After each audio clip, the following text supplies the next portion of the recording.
Module 2 of Speak English Professionally, in person, online, and on the phone. There are 3 lessons in this module which will focus on connecting through video conferencing. In Lesson 1, we'll look at the basics of meeting online. In Lesson 2, we'll identify and classify expressions, vocabulary, and body language to use during online group discussions. And in Lesson 3, we'll practice applying these group discussion language in various situations. Let's begin. In this lesson, I'm going to introduce video conferencing, what it is, how we use it, when we use it, and why we use it. You'll have a chance to explore the many video conferencing websites and apps found online. At the end of this lesson, you'll set up your own online video conferencing account.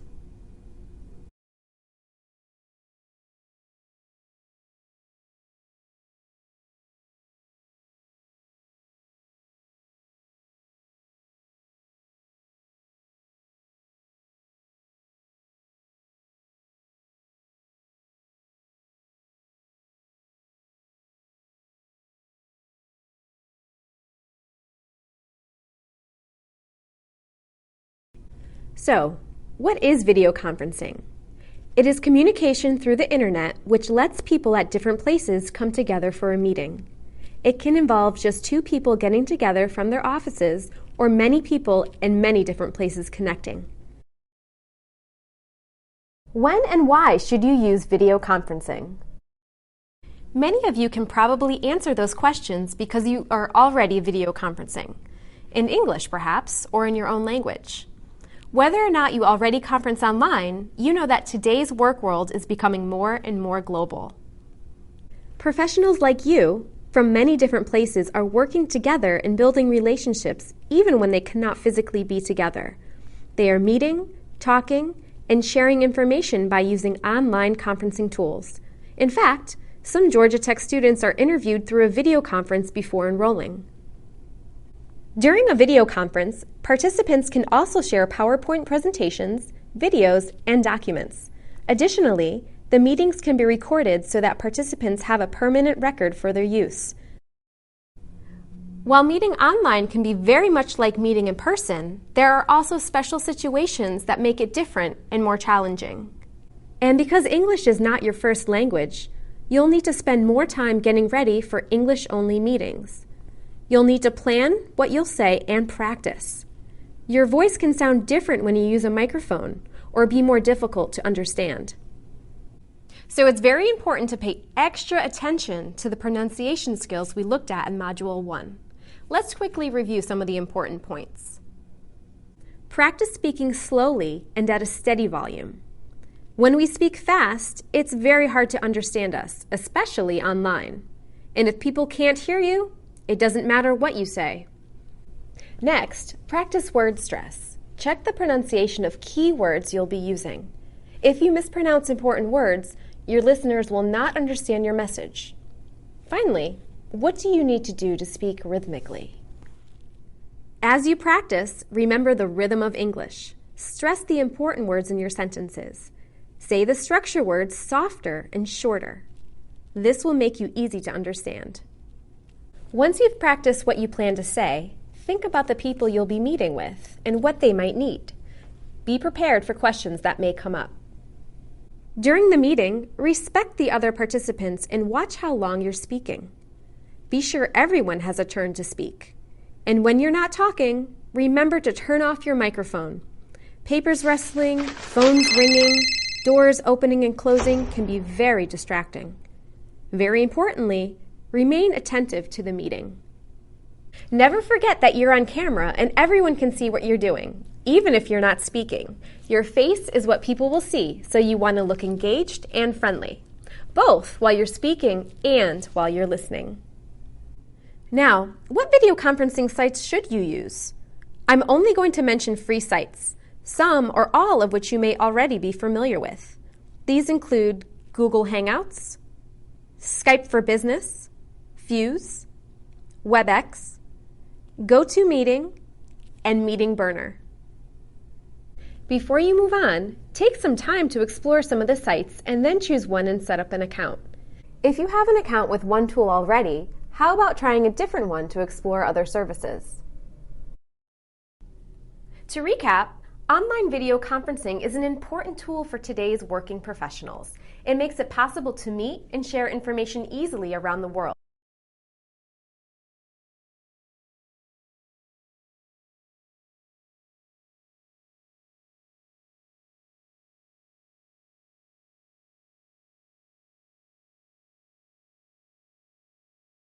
And it requires special attention to pronunciation skills to guarantee that you will be understood and your online meetings will be the success that you want them to be. Online video conferencing blends 21st century technology with your experience and English language skills and creates opportunities for your success. So keep in mind everything we've talked about in your next video conference.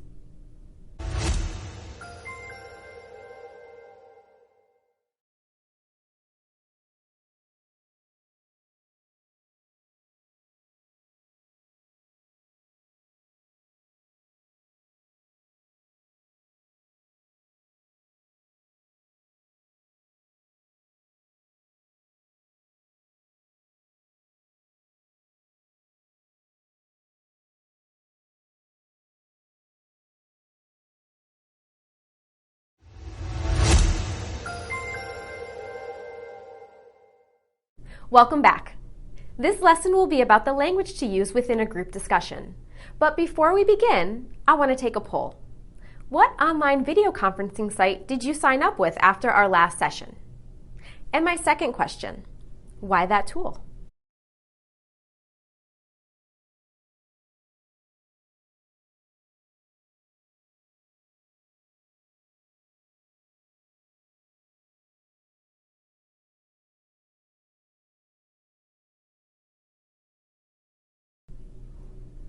Whichever one you chose, I hope you will become familiar with it enough to do a video conference through it by the end of this module. Now let's turn back to this lesson. In this lesson, we'll be looking at and practicing group discussion language such as to agree or disagree with other speakers, to clarify, which means to make sure we understand, to restate in your own words what someone else has said, to take a turn, and to show interest. Whether your group discussion takes place in person or online, you will use similar vocabulary, so the expressions you learn in this lesson will be very useful. Let's start with the language we use for agreeing and disagreeing. In the first conversation, the meeting begins and everyone agrees with the agenda. Good morning. Does everyone agree with our plan? Yes, I agree. It looks good to me. I think so too. I definitely agree. Great then. Let's get started. During a group discussion, we might find it easy to agree. But when we want or need to disagree, we can feel less comfortable. Fortunately, there are many ways to disagree and still remain polite and positive. Let's see what happens here. So here's my idea. I'm afraid I don't agree. I'm sorry, but I don't agree. That's interesting, but I prefer something different. Actually, I disagree. With the right expression, it's possible to disagree and continue the conversation in a positive way.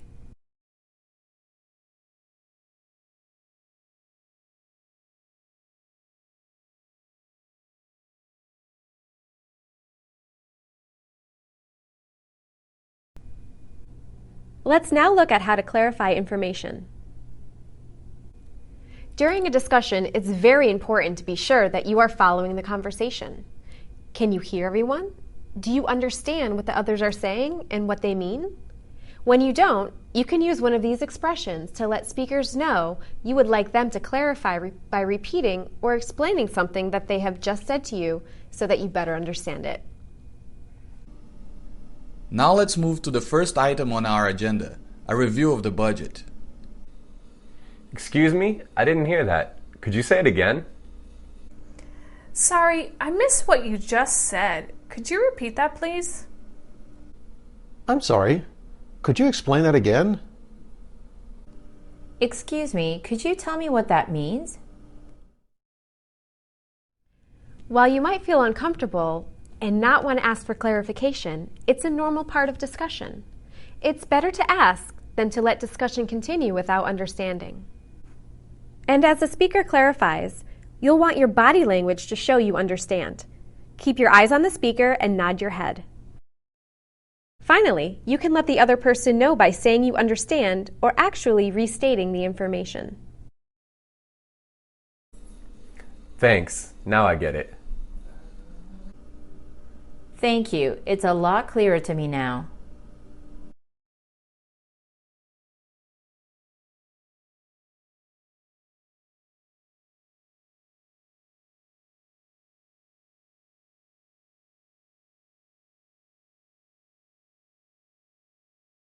Let's look at how we can restate what we've heard. Restating is a great way to confirm that everyone in the discussion understands. You can use these types of expressions. I understand. We're going to discuss money first. I see. Our first step is to look at how much money we have and how much money we can spend. In every group discussion, you not only want to listen to the other speaker, but you also want to make your own contributions. Let's listen to ways you can let others know that you have something to say. Excuse me, can I say something here? Could I interrupt you for a minute? Sorry to interrupt, but I'd like to say something here. Of course, it's equally important to let everyone in the group have a chance to speak. So what do you think? Can you give me your thoughts on this? Do you agree? What's your opinion? Lastly, it is important to show that you are interested in what the other person is saying.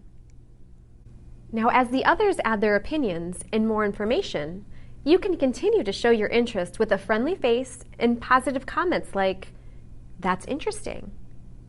"Really? I see." So let's recap. In this lesson, I have introduced expressions and language for group discussions. These help the other people in the group know that you are following the discussion and that you are interested. By including these expressions, you can agree, disagree, clarify, restate, interrupt, include everyone, and show interest. Practice these expressions and you will be on your way to fluent participation in group discussions. Practice and use some of these expressions in your next in-person or video conference meeting.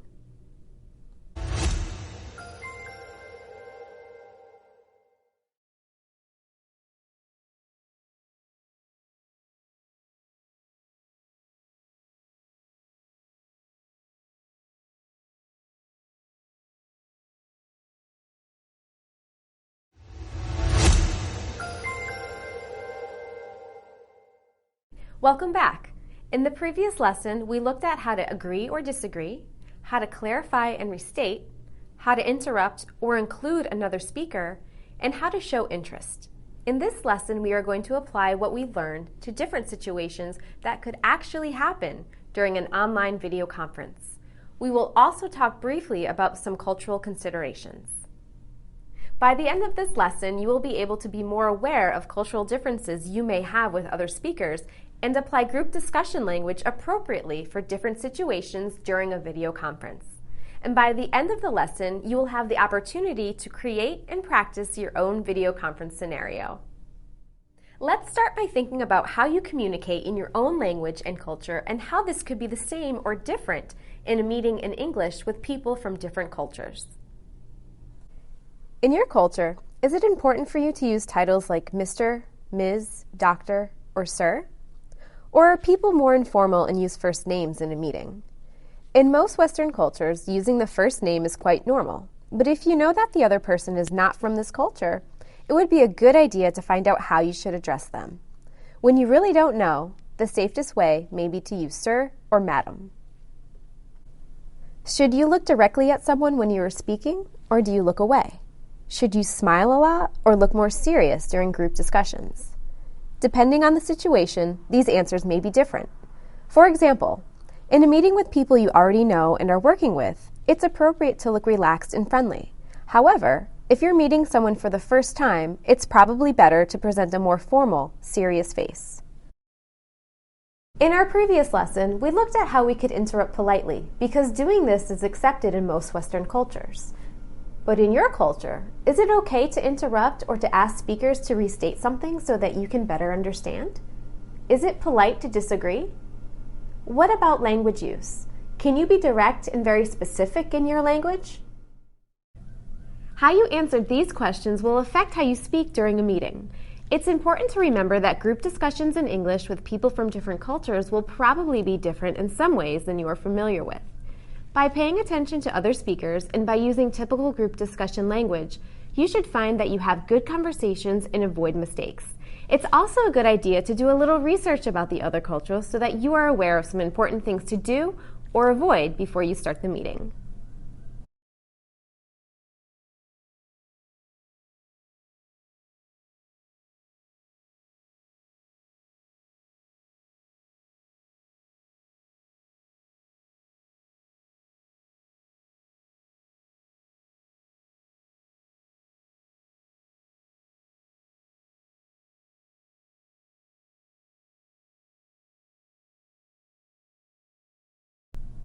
Now, let's look at some video conference situations.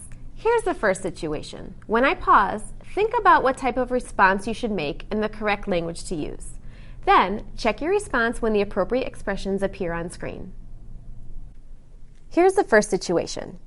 After discussion, a speaker suggests using a new social media platform for advertising and asks for the group's agreement. Okay, we've discussed some different social media to use for our campaign. It looks like this is the best choice. Does everyone agree? What type of response is the speaker looking for? That's right. He or she wants other members to agree. Here are some examples. Yes, I agree. It looks good to me. I definitely agree. Let's move on to the next situation. One of the speakers is describing something, but the information you have is different. It sounds like everyone thinks this company would be the best choice for our new phones.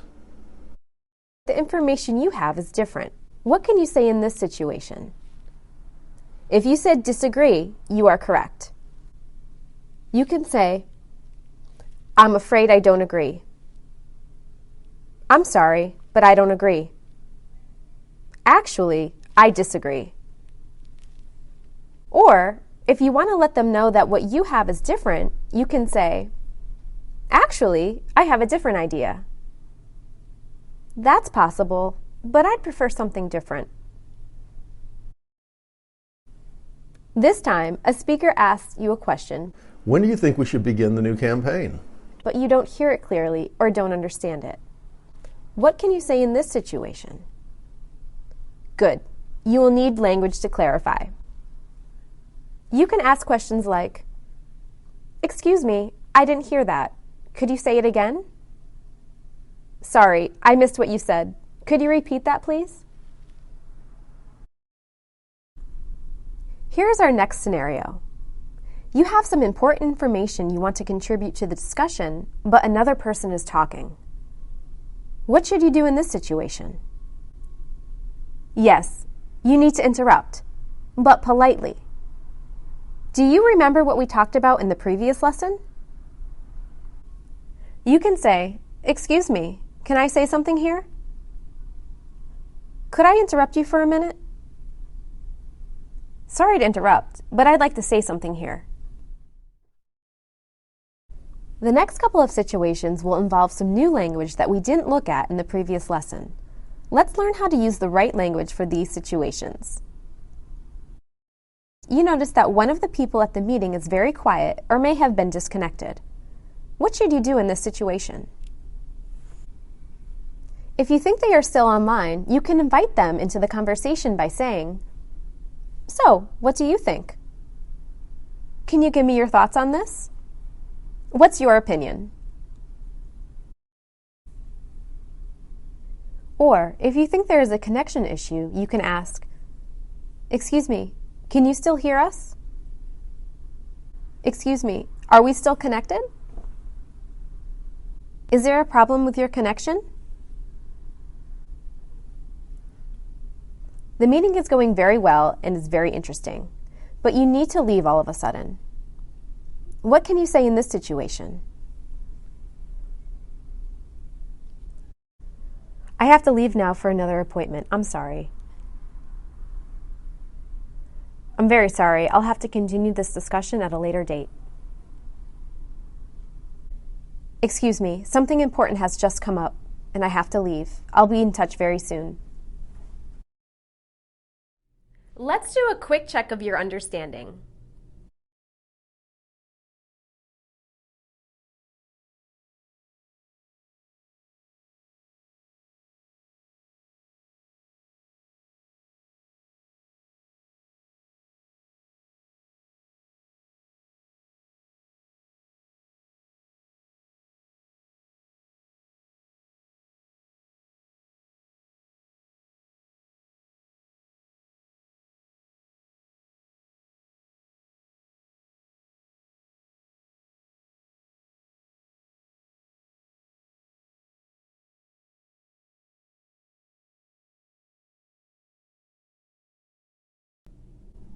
Well done!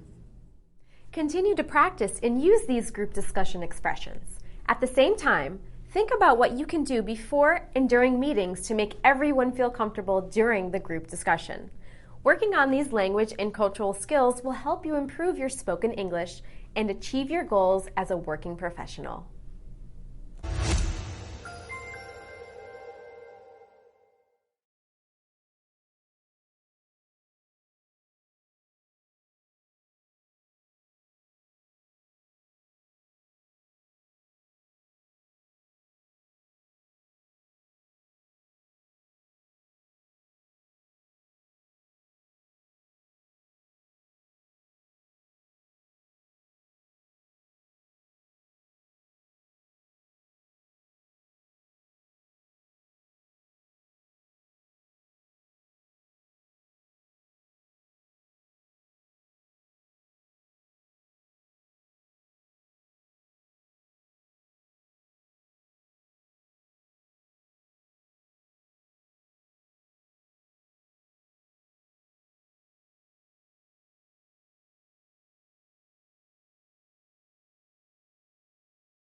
Welcome to Module 3 of Speak English Professionally, in person, online, and on the phone. Oh, wait a minute. I've got to see who this is. Okay, good. It's not my boss. And you probably have a phone like this too. You may even be using your phone to take this class, right? But how often do you actually talk on the phone? While you may not use your phones for talking as much as you do for texting, surfing the web, and listening to music, phone conversations still play a vital role in today's work world. So in this module, Powerful Phone Talk, we'll review, practice, and acquire language and pronunciation skills to speak English clearly on the phone. And because you'll be speaking to people from different cultures, we'll look at phone practices to improve understanding and avoid misunderstandings. In Lesson 1, we'll identify and classify typical phone vocabulary and expressions for introductions and closings, making and responding to requests, and clarifying information. In Lesson 2, you will practice and develop your pronunciation of numbers and the modals can and can't. This will make it easier for you to speak on the phone and make your speech easier to understand. Finally, in Lesson 3, you will devise and practice questions and answers for a variety of phone conversations in different settings and situations.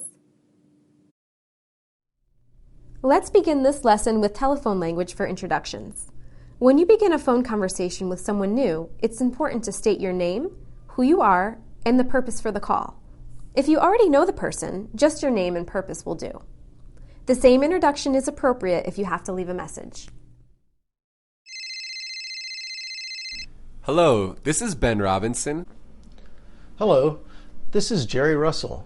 I work at ABC Company and I'm calling about my order. Good morning. My name is Susie Lee with Georgia Tech. I heard your presentation at the conference, and I would like to discuss it with you. Hello, this is Olivia Moore from Dr. Brown's office. I'm calling to confirm your appointment. Now that you've started the conversation, what do you do to continue? Each of these expressions show that you need more information or have a request. Hello, this is Jerry Russell. I work at ABC Company and I'm calling about my order. Could you please confirm the delivery date? Could you give me more information about this? Do you have a minute to review this? Would you mind going over this with me? And you can use these expressions to respond if the other speaker asks you for information or has a request for you. First, let's look at the different ways to say yes. Yes, I'd be happy to. Certainly. What would you like to know? Of course. Not at all. Now, there may be situations when you need to reject a request or you don't have an answer for the request. So, here's some polite ways to say no. I'm sorry. I'm unable to confirm at this time. I'll get back with you as soon as I can. Unfortunately, I'm not able to at this time. Could I call you back? Sorry, I'm busy right now, but will be happy to call you back.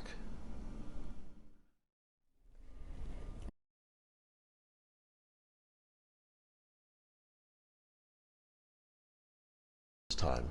Could I call you back? Sorry, I'm busy.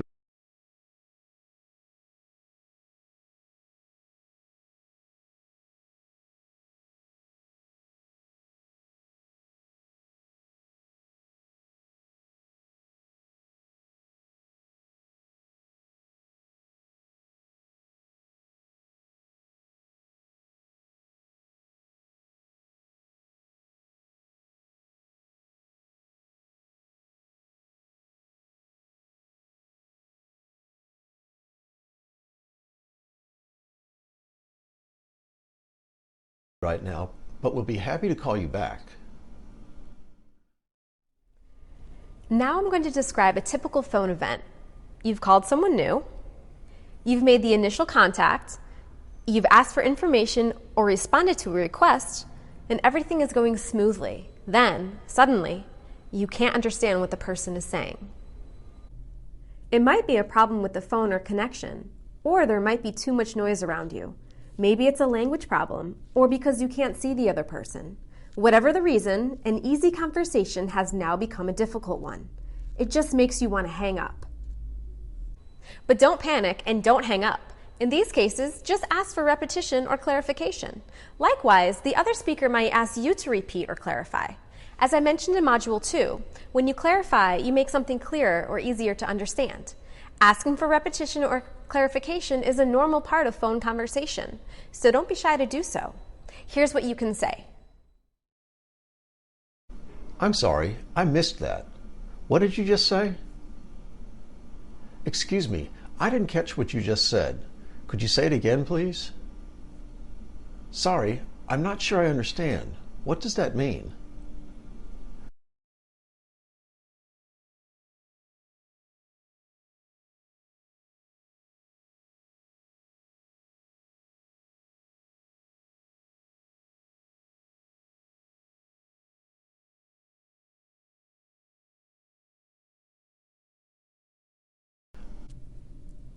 And once you have asked for repetition or for clarification, here's the response.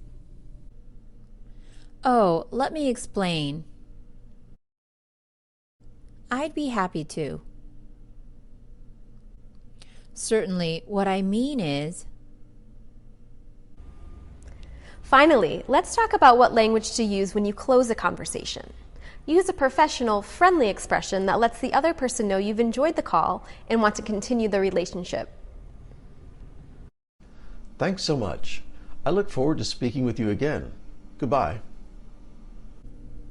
It's been great talking to you. Thank you. Goodbye. I've enjoyed this conversation and hope we'll talk again soon. Goodbye.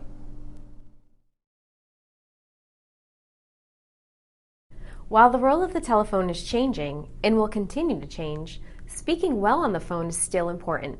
Efficient, productive phone calls today involve clear introductions and exchange of information. No misunderstandings and friendly closings. Put all of this together and your business phone calls will have the potential to contribute to your success.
Hello, and welcome back to our module on Powerful Phone Talk.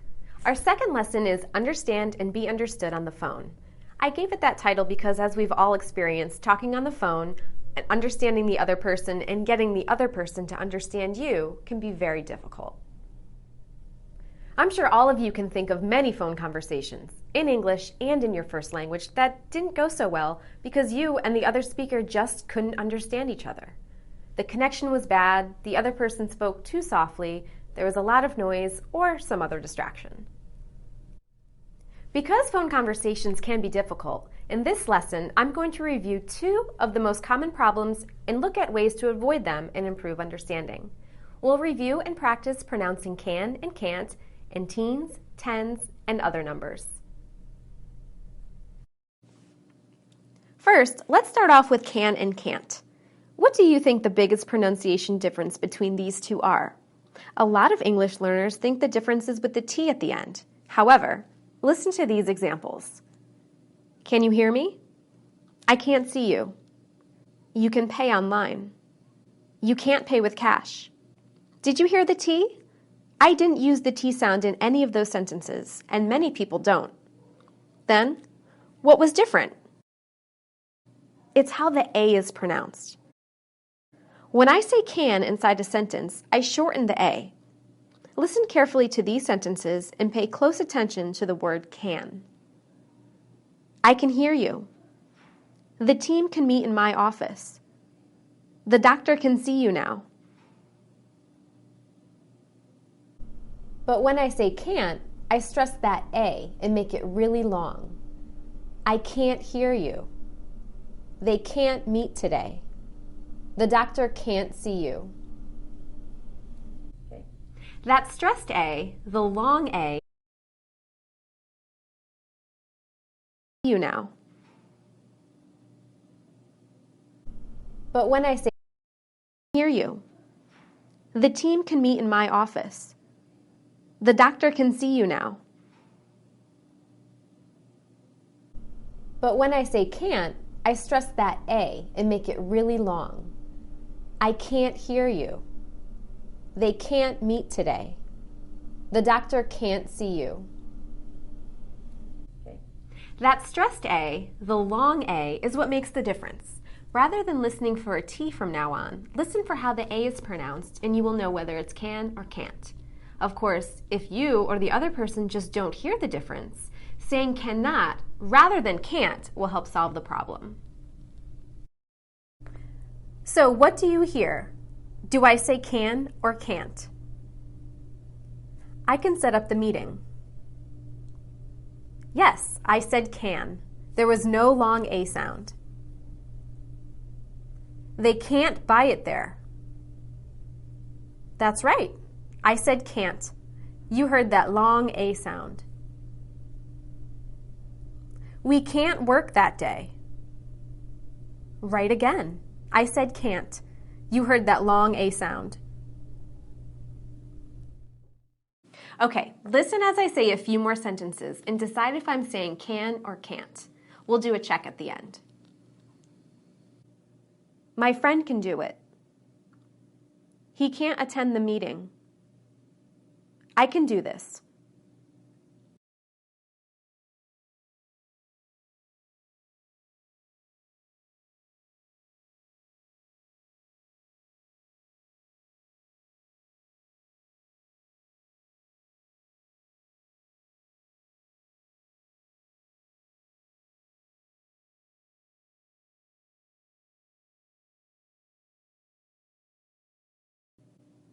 How did you do? Here are the answers to what I said. If you got most of them right, that's great. Next, let's look at another challenge on the phone. Numbers, especially the difference between teens and tens. I want you to listen as I say the numbers and identify how they are different. 13, 30, 14, 40, 15, 50, 16, 60, 17, 70, 18, 80, 19, 90. Both the stress and the sound of the T are different. We stress teens on the second syllable and tens on the first. The T in the teen number sounds like T, but the T in the tens sounds more like D. Listen for the stress of the sound of the T in the following sentences. The meeting in room 114 begins at 9:50. John is 40, Janet is 17, Bob is 70, and Sarah is 19. About 15 of my employees live near the office. 90,000 people visited the website in less than 30 minutes. There were 80 people at the conference. And here it is with the stress marked. With practice, you will soon be able to see and hear the difference easily. What else do we need to think about when pronouncing numbers, especially long numbers? First, how do we say a large number like this? Generally, we use two number phrases, 6,472. But if it's a date like this, we'll say 1776.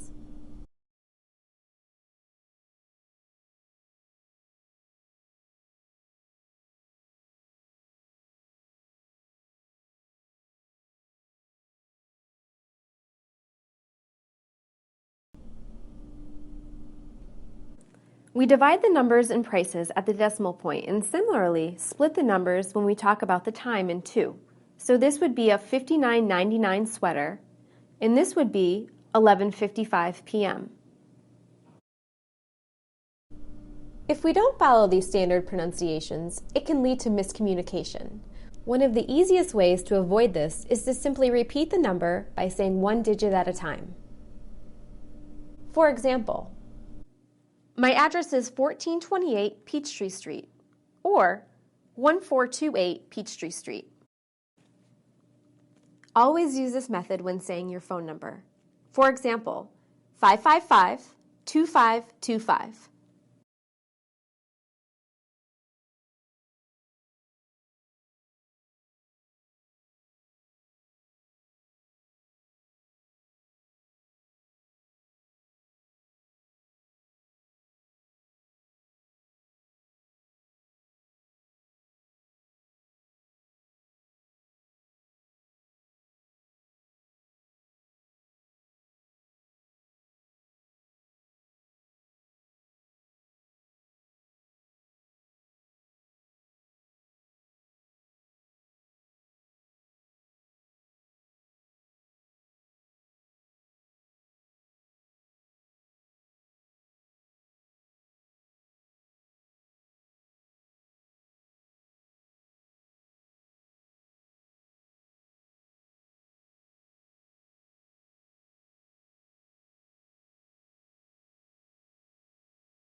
In this lesson, we have looked at how to pronounce and hear the difference between can and can't, and how to pronounce and understand numbers. You can review this information on the resource sheet in the lesson. Working on these two pronunciation skills will improve your fluency and make it easier for others to understand you.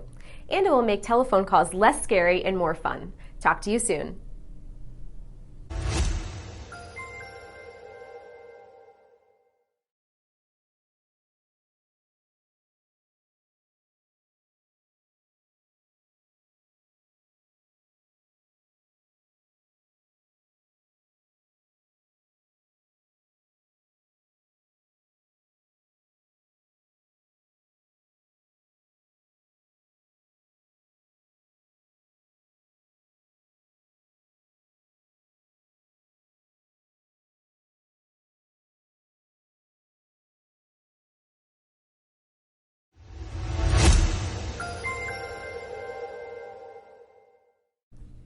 Hi there, glad to see you're back.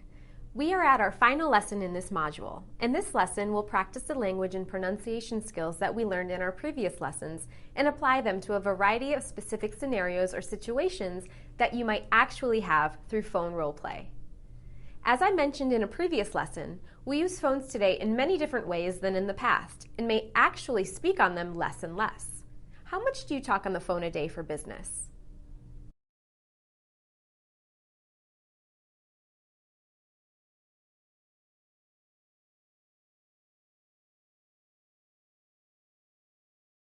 Whether you talk less than an hour or for several hours throughout the day, the phone conversation is still a very valuable business tool.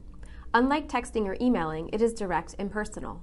Often, it can be the fastest way to answer questions, make a request, or solve a problem. There's no waiting involved. In addition, phone calls tell your listener that you are really interested in them, interested enough to take the time to call and talk to them. Also, many people prefer to discuss more serious issues or more personal ones on the phone. There's another part of phone conversations that make them especially valuable, and that's the message you give your listener just with the tone of your voice. Like body language, which we discussed in modules 1 and 2, tone of voice gives lots of information about you to your listener. It lets them know how you feel about something or about them. For examples, tone of voice lets your listener hear your smile. Tone of voice shows you're agreeable, friendly, and helpful. Like body language, our tone of voice actually tells our listeners more than what we say. And if we don't get the chance to talk with a person, voicemail makes it easy to leave a complete and clear message and allows listeners to hear our tone as well as our words. Since we still use the phone for many work and business transactions, it's important to feel comfortable and competent while on the phone. Let's think about our first scenario. In this situation, a customer calls to place an order and a salesperson responds. Listen carefully to how the speakers clarify some critical information. Hello, Phone Orders International. This is Jan. How may I help you? Hello, this is Andy Ramos. I'd like to place an order. Certainly. What would you like to order? I'd like 15 of product 6016. I'm sorry, did you say 50? And which product number? No, I'd like 15. That's 1-5. And the product number is 6016. Thank you. I've got it now. You'd like 15 of product 6016. Now, what's your full name and address? Will Andy receive his order? Yes. It's better to clarify and repeat than to get the information wrong. And remember, that positive tone of voice signals a positive message to your listener. In this next scenario, a customer calls for more information. Listen carefully for the speaker's response to an unexpected event. Hello. Good morning. This is Susie Lee. I heard about your business from a friend. Could you give me more information? Certainly. What would you like to know? I'd like to find out a little bit more about your company. Miss Lee? Yes? Excuse me, I didn't catch what you said. Could you say it again, please? Of course. As I was saying, Again, a quick request for clarification solves the problem and saves the call. In this next scenario, a worker calls his manager to ask for help with a problem at work. Hi, Michelle. This is Jeff. Hi, Jeff. What's going on? Actually, I'm having a problem with one of my team members. Could you give me some advice? Certainly. Thanks so much. I really appreciate your help with this. Since you've been out of town, this is what's been going on. In situations like that one, having a phone conversation rather than just sending a text or email can make it easier to discuss a sensitive or difficult topic. Let's quickly review what we did in this module. In Lesson 1, we looked at phone language, and in Lesson 2, how to pronounce keywords and numbers. And in this final lesson, we practiced those points through role play to better prepare you for different situations.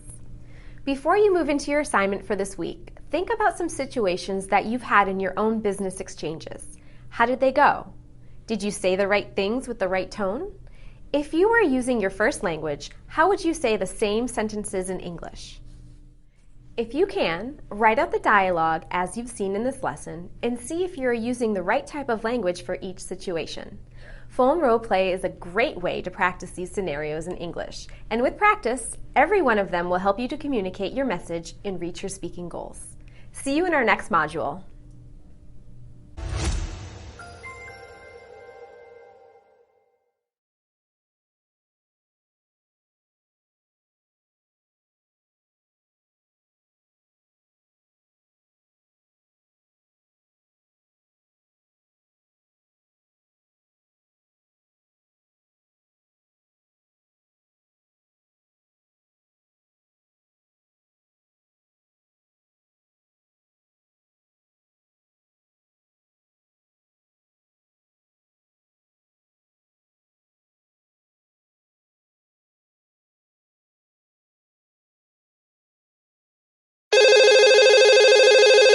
Hello.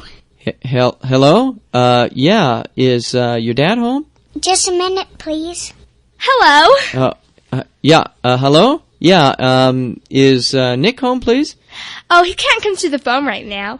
Okay, well, yeah, I need to talk to your dad. Yeah, could you take a message? Yeah. Yeah, my name's Nick Johnson, and The phone number? Yeah. If you could tell him, yeah, the phone number is 589-7248. 589-7248? Yeah, right. And if you could tell him to call me tonight between 7 and 8:30. Okay. All right. And now, are you his daughter? Yeah. Now, what's your name? I'm not supposed to tell that. Oh, that's really smart. All right. Well, just tell him I called. Okay. Okay, bye. Bye.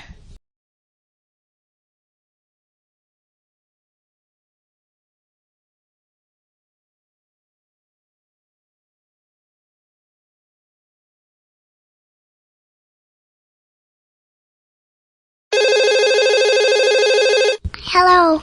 Hello? Yeah, is your dad home? Just a minute, please. Hello. Hello? Yeah, is Nick home, please? Oh, he can't come to the phone right now. Okay, well, yeah, I need to talk to your dad. Yeah, could you take a message? Yeah. Yeah, my name's Nick Johnson, and The phone number? Yeah, if you could tell him, yeah, the phone number is 589-7248. 589-7248? Yeah, right. And if you could tell him to call me tonight between 7 and 8:30. Okay. All right. And now, are you his daughter? Yeah. Now, what's your name? I'm not supposed to tell that. Oh, that's really smart. All right. Well, just tell him I called. Okay. Okay, bye. Bye.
Number 1. May I ask who's calling?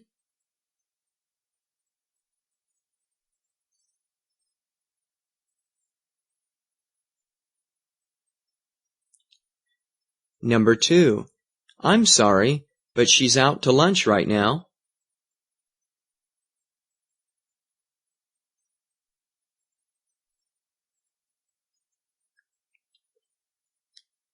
Number 3. Could I have your telephone number, please?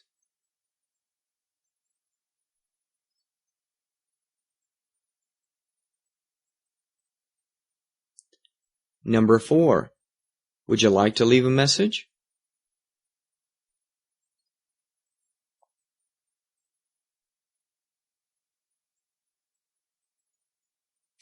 Number 5. Could you spell your name,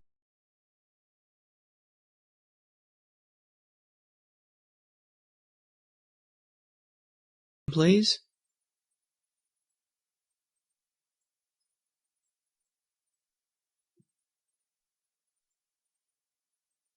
Number 6. I'll be sure to give her the message.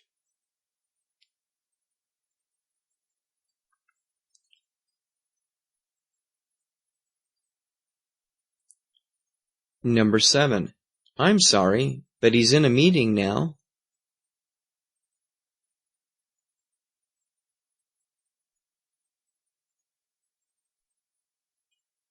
Number 8. I'm sorry, but he won't be back to the office until Thursday afternoon.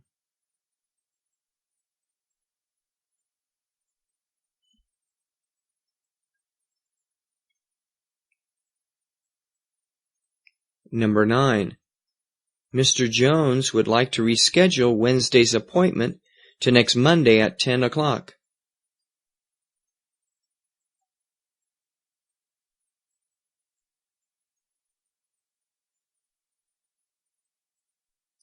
Number 10. Shall I have her call you back today?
Hello, and welcome to our next lesson on interviews.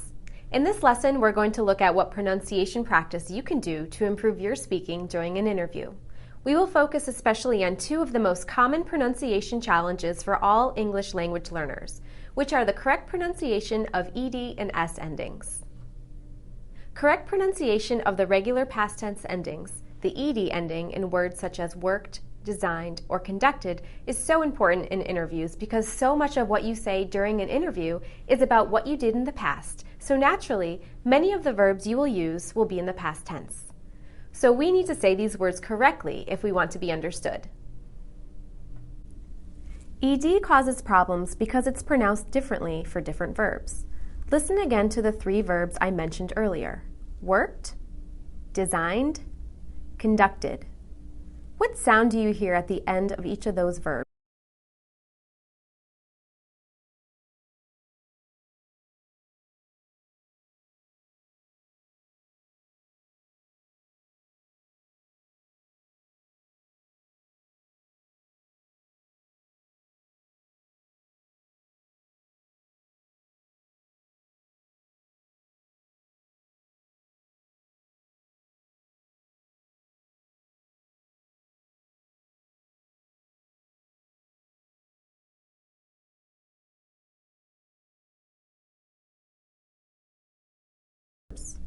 Worked?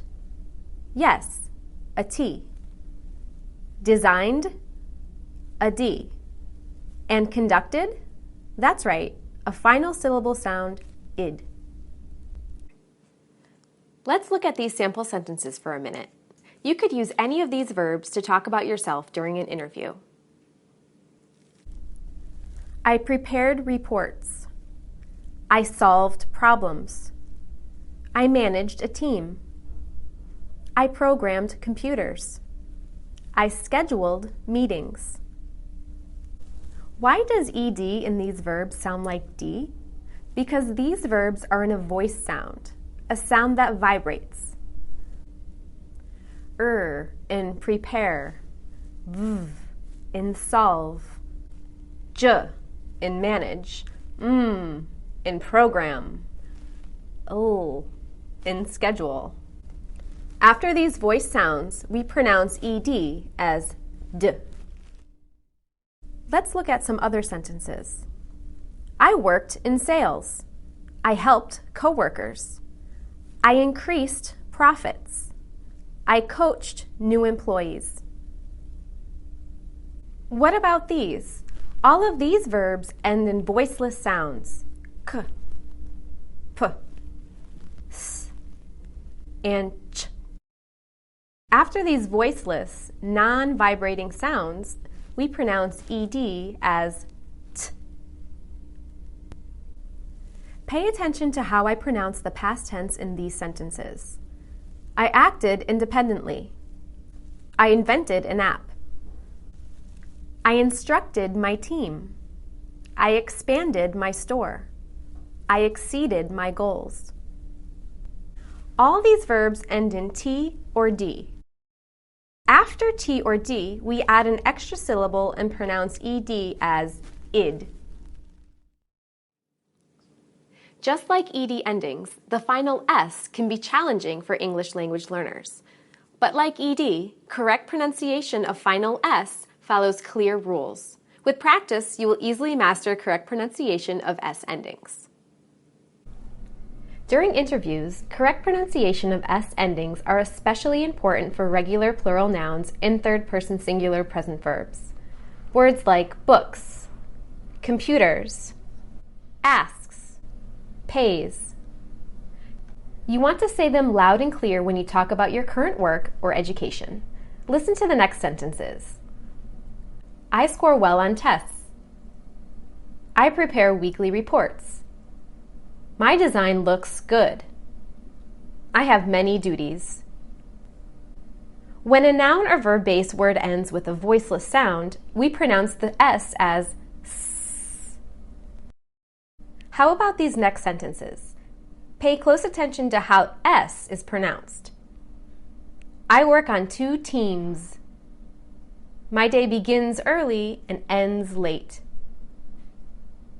My software solves problems. What did the S sound like this time? That's right, a Z. When a noun or verb-based word ends with a vowel sound or a voice sound, we say Z. And we add an extra syllable, an is, to words that end with these sounds. S, Z, sh, j, and ch, like in these examples. I am taking 2 programming classes. I like challenges. Listen and repeat as I say some nouns and verbs with S endings. Which ending do you hear? Places, ads, commercials, shows, models, products, images, uses, sells, repeats, changes, taxes, keys, listens, pays. Now, put each word in its correct place on a chart like this one. Pause the video while you fill in the chart. If your chart looks like this one, you are correct. After this lesson, spend some time and think about the words you may use at your next interview. When you've figured out the ending sounds, add them to this chart.